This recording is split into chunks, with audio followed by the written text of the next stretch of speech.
বন্ধুরা সুপ্রভাত। তোমরা সকলে কেমন আছো? আশা করি ভালো আছো, সুস্থ আছো। আমিও খুব ভালো আছি।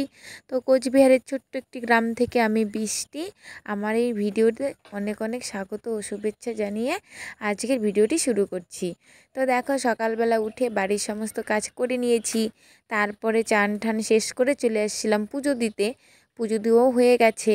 আর এখন দুপুরের জন্য রান্না বসাবো। তো দেখো, এইদিকে আবার আমাদের এখানে প্রচুর বৃষ্টি হচ্ছে। তো ভাবছি যে কি করে যাব, বৃষ্টি হচ্ছে, শাক আনতে যাব আমার দাদু বাড়িতে। তারপরে বলতে বলতে দেখো, বদ্দি আর আমি দুজনে মিলে চলে আসলাম একটা ছাতা নিয়ে শাক তোলার জন্য। এগুলো হচ্ছে পাট শাক। তো এই শাকগুলো আজকে ঝোল রান্না করব, মানে শাকের ঝোল। সেজন্য চলে আসলাম দাদু বাড়িতে। তো দাদু বাড়িতে এইখানটায় ঠাকুমা বুনে রেখেছে আর কি, যখন ইচ্ছে করে তখন, যার যখন ইচ্ছে করে তখনই নিয়ে খাওয়া যায়, তাই না? আমরাও খাই, ঠাকুমারাও খায়, আবার অন্য পাড়ার লোকজনও নিয়ে যায়। তো এইভাবেই আর কি হয় খাওয়াটা। তারপর দেখো, বদ্দি আর আমি গল্প করতে করতে শাকটা তুলে এই তো বাড়িতে নিয়ে এসছি। তো এখন তো বদ্দি বাড়িতে গেছে, ও নাকি স্নান করবে সেই জন্য। আর আমি দেখো একা একা শাকগুলো সব ছিঁড়ে নিচ্ছি। কারণ কি, বদ্দি যদি থাকতো তাহলে না বদ্দিও আমার সাথে সাথে করে দিত। ও হচ্ছে এমনই একটা মেয়ে, কিছু পারুক আর না পারুক, এগিয়ে আসে আমার হাতে হাতে কাজ করার জন্য। তো এর জন্য ওকে আমার আরও এত বেশি ভালো লাগে। সত্যি কথা বলতে খুবই ভালো লাগে ওকে আমার। আমি ওকে খুব আদরও করি। আর ও না আমাকে ছাড়া কিছু বোঝে না। অনেকটাই বেলা হয়ে গেল, 12:30 বেজে গেছে দুপুর। তো আমি রান্নাটা বসিয়ে দিয়েছি, ভাত নামিয়ে নিয়েছি। তো এখন দেখো, এই যে ডিমের ঝোল রান্না করছি, আলু আর মুখি আছে না, মানে ওই মুখি দিয়ে ঝোল করব। আর এদিকে হচ্ছে শাকের ঝোলটা করে নিয়েছি আগেই। এই রান্নাটা হয়ে গেলে তারপর আমরা সবাই মিলে আর কি খেতে পারবো, খিদেও পেয়েছে। আর এইদিকে দেখো একটা সাইকেল, এই সাইকেলটা কার বলো তো? আমার বাবার। আমার বাবাকে বিয়ের সময় দিয়েছিল আমার মামা বাড়ির থেকে। এটার বয়স 27 বছর। দুদিন দাদু বাড়িতেই পড়েছিল, আজকে বাইরে বের করেছে দাদু, সেই জন্য ডেকে আমাকে দেখাচ্ছে, তাই দেখতে আসলাম। আর তারপরে আমরা সবাই রেডি হয়ে চলে আসলাম আমাদের বাড়ির পাশে মাঠে। এখানটা দেখো, আজকেও মহিলা টিমের বল খেলা হচ্ছে।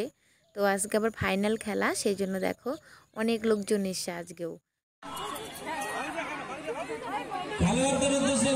তারপরে তো আমরা খেলা শেষ হয়ে গেছে, বাড়িতে চলে আসলাম। আর দেখো কি নিয়ে এসছি। আজকে না অনেক দিন থেকে খেতে ইচ্ছে করছিল এই জিনিসটা, সেই জন্য আজকে ভাবলাম না, আজকে আমি নিয়েই নিই, খাবো আজকে। তো সেটা ভেবে দেখো আমি প্যাক করে বাড়িতে নিয়ে এসেছি। ওইখানে খাওয়ার সময় ছিল না, কারণ রাত্রি হয়ে যাচ্ছিল। সেই জন্য ওই যে আমার পছন্দর খাওয়ার বিরিয়ানি, এটা আমি নিয়ে এসেছি বাড়িতে। তো এখন দেখো এসে আমি খেতে বসে গেছি। কার না খেতে ভালো লাগে বিরিয়ানি বলো? আমার তো খুবই ভালো লাগে। তো আমি জানি অনেকেই পছন্দ করো তোমরা। তো কারা কারা পছন্দ করো আমাকে কমেন্ট করে জানিও। আর কি বলবো, ভাত না হলেও না, বিরিয়ানিটা হলেই আমার চলে যাবে, এতটাই ভালো লাগে আমার কাছে। তো আমার সঙ্গে সঙ্গে আমার বদ্দিও একটু একটু খায়। তো ও তো ছোটো বাচ্চা, কতই বা খাবে, তবু ওইটুকু খায়, ওইটুকুই অনেক। তো যাই হোক, এই যে দেখো আমি এখন খেয়ে নিচ্ছি। তো কি বলবো, আমি বিরিয়ানি খেলে, মানে কি বলবো, আমার বদ্দিও সবসময় থাকবে কখন আমি খাবো ওই আশায়। আর কি বলবো, আমিও বদ্দির আশায় থাকি যে দুজনে মিলে খাবো। কিন্তু কি করব, আজকে না বদ্দি সন্ধ্যেতেই ঘুমিয়ে পড়েছে। সেই জন্য আমি অনেক ডাকলাম, তো ঘুম থেকে উঠিনি। এর জন্য দেখো আমি একা একাই খেয়ে নিচ্ছি। খেতে অবশ্য খারাপও লাগছে একা একা, দুজন তিনজন সঙ্গে থাকলে খেতেও একটু ভালো লাগে।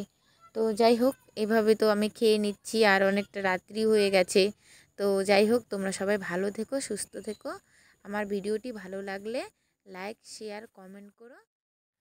যারা যারা আমার এই ভিডিওগুলি দেখো তাদেরকে অনেক অনেক ধন্যবাদ জানিয়ে আজকের ভিডিওটি আমি শেষ করছি। আর চেষ্টা করব তোমাদের সামনে আমি যেন নতুন নতুন ভিডিও নিয়ে আসতে পারি। ততক্ষণ ভালো থেকো, বাই।